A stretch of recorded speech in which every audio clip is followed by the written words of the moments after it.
main cast members you need to know about today are Bobbi Rebell and her sidekick, Joe Saul-Sehy. You get any more messages from your son that were too loud? I like that. Well, we just started this new recording, Joe. It's only been a second, but he's like not happy. My son is in Zoom school. You're too loud. You need to be quieter. Yes. That's good. Tone it down, Mom. School is a priority. It's okay. Isn't it cool though that you're the like rock and roll mom who's too loud, too brash? I don't know about that, Joe. I don't know about that. But I will tell you, for this coming season, well, right now you're West Coast, but if you might be being somewhere in the future that's not West Coast, we're going to do a lot of our tapings in the before going to work time and the before going to school time, because we know a lot of people like to do that. So we're going to have our schedule posted for most of the 4 months on our website, moneywithfriendspodcast.com. We are pre-scheduling most of our guests for the 4 months. Of course, subject to change, things happen, but we're going to post what we believe will be the taping times. They'll be pretty regular. They're going to be generally before school, before work, so that because at least for me, I have my husband working from home. I have my stepdaughter working from home. I have my son Zooming school from home. So we have to be quiet during the work and school day in our apartment. So we'll be recording before all those things start. And also because you guys have said that you like it when we are on earlier, because you can hang out with us before going to work, or kind of watch us as you're getting ready for your day. Even if you're not actively going out to work, people are working. I mean, there's, if people had a couple weeks off when things kind of started and no one knew it was up. I mean, if you are working from home, you are working, Joe. People are working. Yeah. Yeah. I think if we go early and people can kick off their day with this, we make this more of a coffee clutch kind of thing. It is here. Yes. It's only 8 a.m. here. It just became 8 a.m. Right. You're already in the midday, but yes. But we've got that. We also have this. I feel like is going to be not just a good season for Money with Friends, but a lot different season. We've got so many things that we're working on right now behind the scenes that that between our great cast and all of the show, not changes. I think it's just going to keep getting better. Just keep evolving. Yeah, it's an evolution, Joe. Yeah. All right. But today we're going to do a piece that I found that was really interesting to me about a billionaire. Do you follow Ron Perlman? I do not follow him closely, no. But I read the story and I did do a little background research about him in preparation for this show. Yeah, Ronald Perlman, I just remember being involved in so many deals back in the 80s and in the 90s. And so has been a multi-billionaire, and now he's I don't know if he's struggling or if he's giving away stuff. If you're hanging out with us, though, as we're walking through this, feel free to leave your comments. I think this is going to be a great discussion about money and the purpose of money. I think it's and I don't want to spoil it, but he'll be okay. Yeah, right. All right, I'm hitting record, and Bobbi, this is going to be for Saturday, the 27th. Or is it the 26th? Did I write the date wrong? I think it is the 26th. Sorry. Because I have to write this down in advance or I'll just mess it up. Yes. It's the 26th. The 26th. Yes. So people don't spoil it because they will not have heard our cast reveal show yet. We taped out of order. So only for our special YouTube, Facebook, and Twitter friends do they get to see whatever. You get what I'm saying. Okay. Yes. All right. Here we go. He used to be hailed as America's richest man, but with the COVID-19 pandemic hitting his business and investments, he is selling his fancy toys and spending more time with his family. Is billionaire Ron Perlman just like us? It is Saturday, September 26th. Let's talk money with our friends. Welcome to the Money with Friends podcast. I am certified financial planner, Bobbi Rebell, host of the Financial Grown Up podcast, coming to you from my very grown up kitchen in New York City. And coming to you from my mom's half-finished basement in Palm Springs, California, where we're making episodes of the Stacking Benjamin Show. I'm Joe Saul-Sehy. Here on the Money with Friends podcast, we talk about the latest personal finance headlines, mix in some questions and comments from our money friends, and wrap it all up with a takeaway so you guys can all make it your own. Today's show, we are diving into billionaire status. What does it mean to go from being a billionaire to maybe needing to raise cash, Bobbi? This is going to be a pretty interesting discussion about the value of money and what do we it's surreal to see this particular gentleman starting to sell off stuff. Yes, absolutely. Let's see which one of our friends is going to lead us into the headline. All right, this is a story from Marketwatch by Sean Langlois. Here we go. The headline is, once hailed as America's richest man, he is now raising cash by selling his jet, his 257-foot yacht. Oh my God, that's big. And loads of art.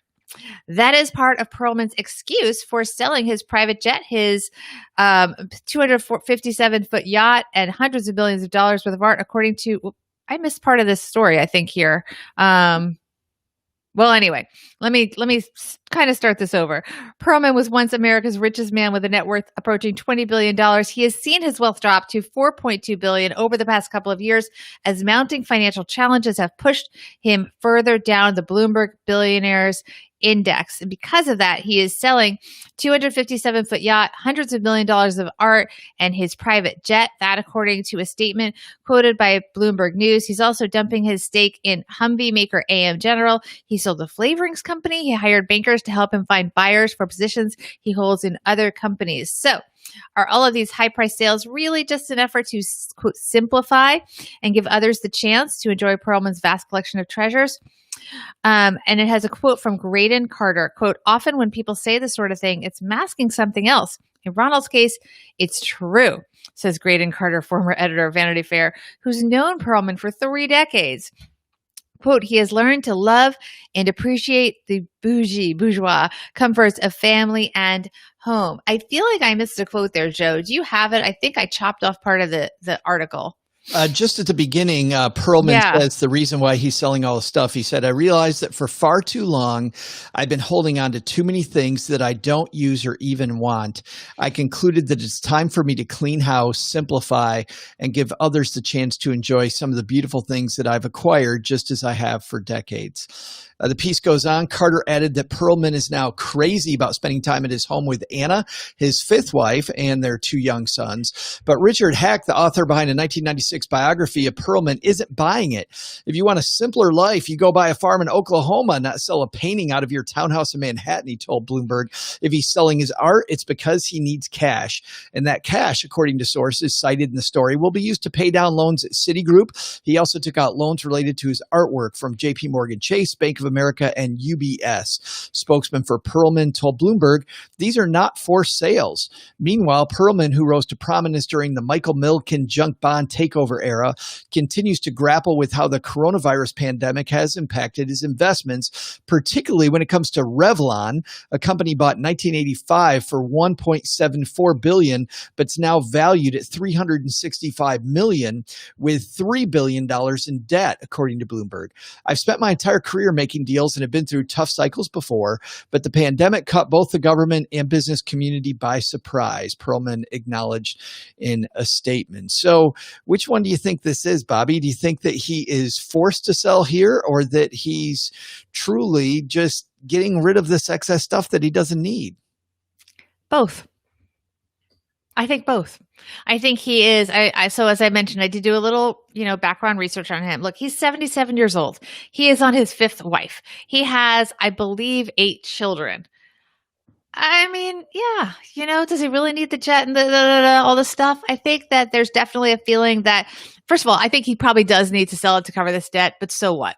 Fine. That's the business he's in. He's always leveraged things, and sometimes you win, sometimes you lose when you leverage a lot. And he's a big boy. He definitely knows what he's doing. He's a really smart investor. He was the richest guy, and he didn't just build, basically one company as did, some of the top billionaires. Now he did it many times over, and I don't know which one is better than the other, or that either is better than the other, but he's, repeat winner over life with building things and not, I shouldn't say building, because a lot of what he did is actually buy things and take them apart, but he saw the value in things. He saw the core value in things, but he is at a life stage where I don't know that he really cares so much that he has to sell a painting to cover a debt. So what? He's got plenty of money. He's still worth more than $4 billion. I hope he's happy with his fifth wife. I hope he's enjoying spending time with his young children and hopefully his older children as well. He's given a ton of money to charity. Let him live his life. That's fine. Yeah. That's probably not what you were expecting me to say, but yeah. Well, that's what I like about the show is I have no idea what you're going to say. And I think the same. I think simplification of your life is such a freeing feeling to be unencumbered. I have to tell you that since we personally had an estate sale and sold most of the stuff that we had some collections of different things. We had this Department 56 stuff around the holidays, this Christmas in the City set that I'd accumulated maybe 85 pieces. I had this big board game collection where I had a bunch of those, and not having those things, even though, don't get me wrong, I still like a lot of that stuff, not owning it is super freeing, which was for me a big aha, Bobbi, which is appreciating something and owning it are really two different things. And yet in our head, we often think, well, if I appreciate it, I need to own it. And I've started asking myself this question, which is for what? Toward what end? I'm somebody that really loves books. We had tons and tons of books. And I realized that this book sitting on a shelf that I'm not reading. I haven't read it in 15 years, and I think someday I'm going to read it again. I'm actually stopping maybe somebody else from reading it at the library. So if I donate that book to our local library and somebody else can read it, the book gets read. It's not sitting on my shelf anymore. I got rid of some clutter, and somebody else has the opportunity to get the same inspiration that I have. And then, of course, the panic Joe comes back and goes, but what if I need whatever it said in that book? What if I need that back? And then I realized the book's down there at the library and I can go get it. I can go get it back and take it out for a couple weeks whenever I want it. The inspiration is always right there, right around the corner. And yeah, I love that. And there's no time, by the way, like today, if it's any of us, not a former billionaire or billionaire, there's no time like today to clean up your debt either. Simplify your life and clean up your debt. I think it's just a move in the right direction. Yeah, I think streamlining our life is something that a lot of us have come to appreciate. We spend so much time. I mean, I spoke earlier a few days ago on an episode about Rent the Runway and how it was so hectic constantly switching out all of these outfits. And while I enjoyed having different things to wear to different events, it was exhausting when I look back on it. The amount of time I spent choosing out the clothing, trying it on, bringing it back and forth. Who cares? You can wear the same rotation of outfits. You don't need so much. And in fact, I actually purposely, I kind of kept this quiet, but now I'm going to talk about it a little bit. But I had an enormous problem with buildup in my closet over the last, I've been in this apartment now for almost 15 years. And I had outfits in there that were perfectly good, but I hadn't worn them in years. And I don't have anything in the timeline foreseeable to wear them at. And they're all perfectly fine. But you really don't need, let's say, 8 little black dresses or 8 dresses that are appropriate for a cocktail party when you have none on the calendar anyway. And even when you have some, you might wear something you own. You might want to borrow something. You might want to buy something new, or you might wear something you own, but maybe you only need 4, not 8. And you can donate them or sell them. I actually have a donation pile. I did this all day yesterday for 10 hours, Joe. And I made a pile for this. I'm going to send it to ThredUp, which I've never tried. So I don't know if anyone out there has tried it, but I'm going to send a bunch to ThredUp, which can be sold. And then, or they'll go to charity if they don't sell. And then a bunch that's just going to go directly to charity. And then I actually threw out a ton of things, especially shoes and things like that. And my closet is still full. And I mean, I threw out so much stuff, and you don't realize till you do that. I took everything out, how much stuff we have. And some of it is perfectly good. Your books are perfectly good, but that just doesn't mean they need to be on your shelf because no one else is using them then. And this way someone else can use them. It was a huge aha. I did the same thing with my closet. I love, every time I run a 5K, a 10K, whatever it is, I get a t-shirt. I had stacks of 10K t-shirts that I really like. So I was keeping them because I like the fact they were a textured, they were fun to run in, but I had tons of them. And I realized, Bobbi, that I needed 10. This is what I did. When I first went through my class, I'm like, no, I want to keep that. Oh my God, I love running that race. That was fun. I want to keep that. Ooh, that one's lime green, which, looks good when you're running down the road, super slow, sweating your butt off. I'm going to keep that one. That thing, the do I like it method, made my closet stay full. Instead, I had to say, I need, realistically, there's 7 days in a week. I need 10 of these. I probably don't even need 10. I probably need 5, but I'm going to keep double that. I'm going to keep 10 of them. And then it became a, which 10 do I keep? Which, by the way, was way better, way better than do I like it? Do I like it? I was going to keep everything because I like everything. Right. And sometimes a lot of things that I still didn't get rid of are just sentimental. And it's kind of stupid in a way, but I have to keep them. I still haven't broken free from some of that stuff. But anyway, but I did, go ahead. I did sell some things this summer also. We cleaned out this family house and I made some significant money.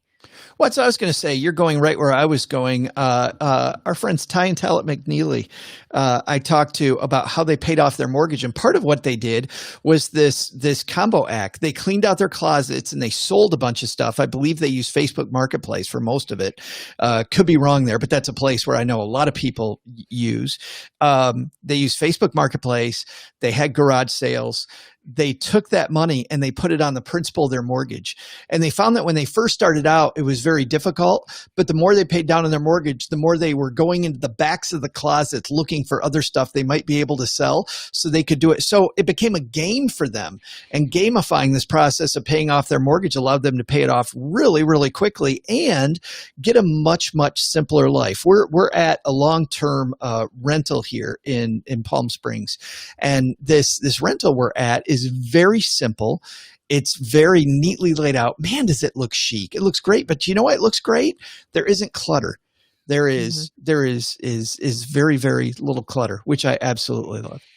Yeah. And I think it helps us all focus. That's something that I've worked on in the last few weeks. As I mentioned, not just my closet, but also, my son is on Zoom school, and I've really been working on making sure that everything that is visual in his workspace relates to his school stuff, that his other, the toys and stuff are all in the closet. And then in the bookshelves that are in the main room, his bedroom, are, I'm labeling the shelves and labeling his books so that he knows where his different things are and there isn't as much clutter. It's a constant battle, but I think it's really important. He's 13. We're working on it, but I think it really is important, the visual clutter. And I think that for most people, they do work better with an uncluttered work environment, and you sleep better.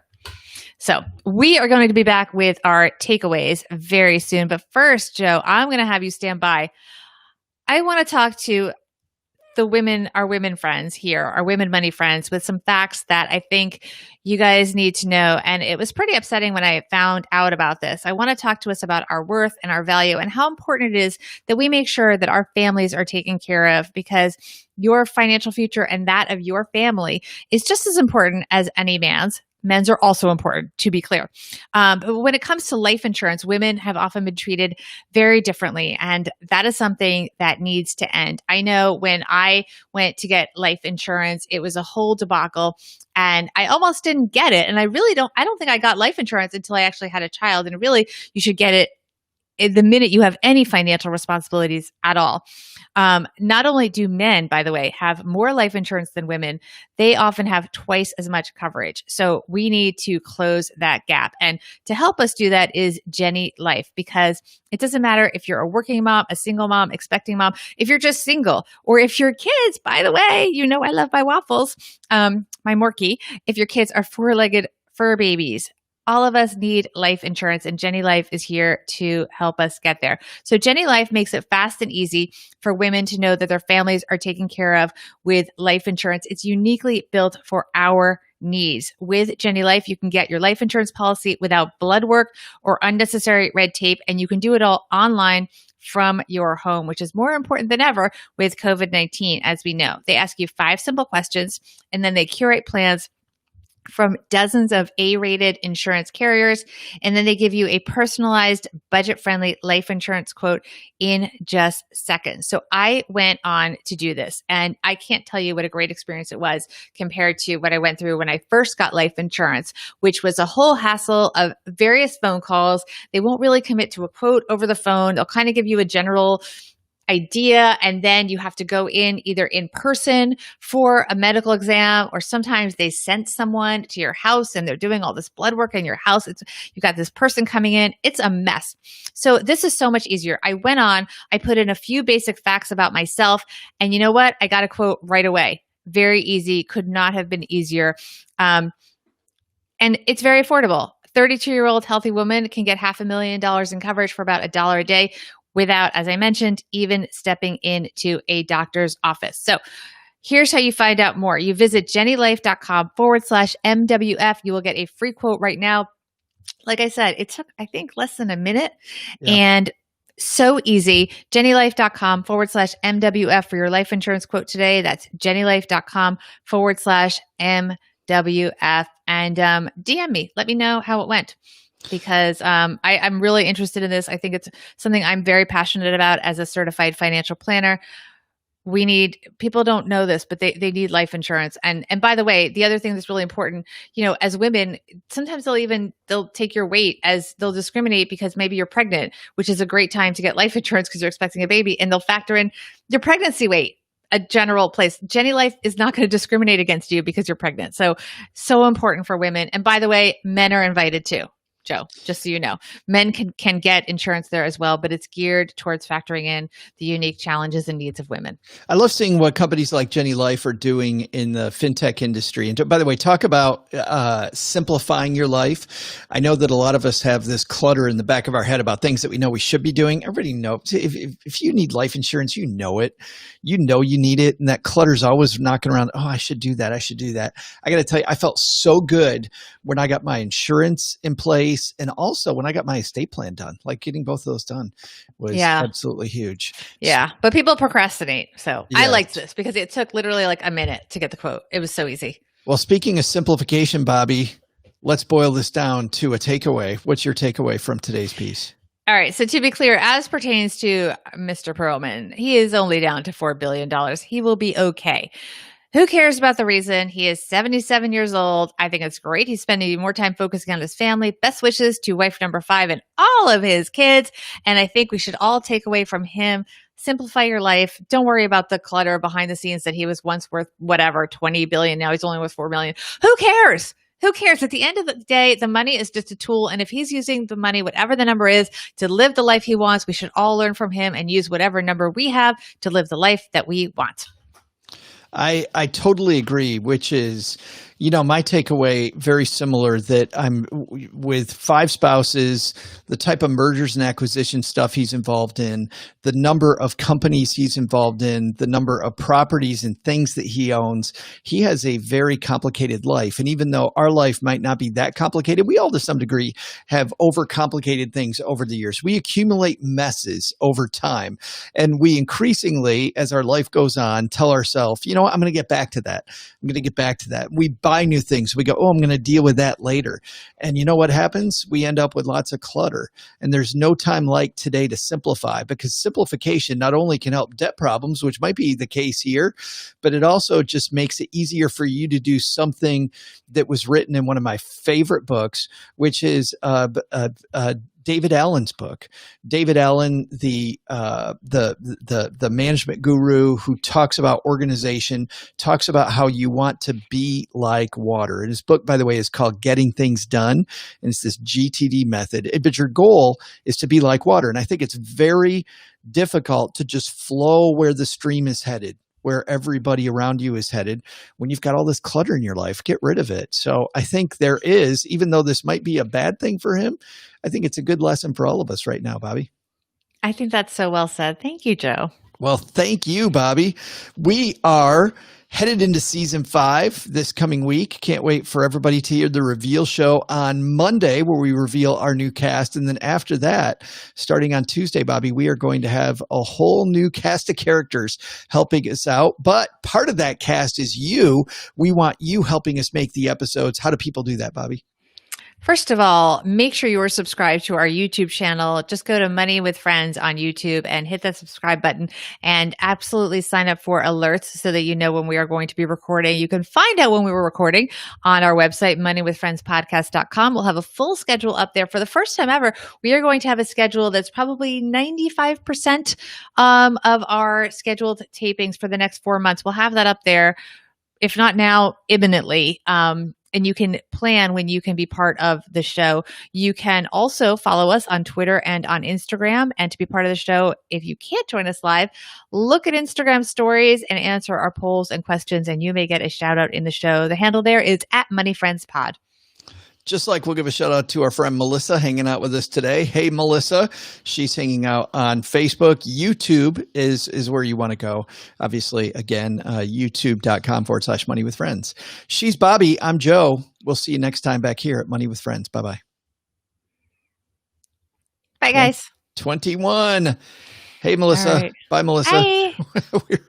we're off to the next activity. That was only my 4th show today. Can you tell? I was going to say, holy crap. See you guys later. Bye-bye. Bye, guys.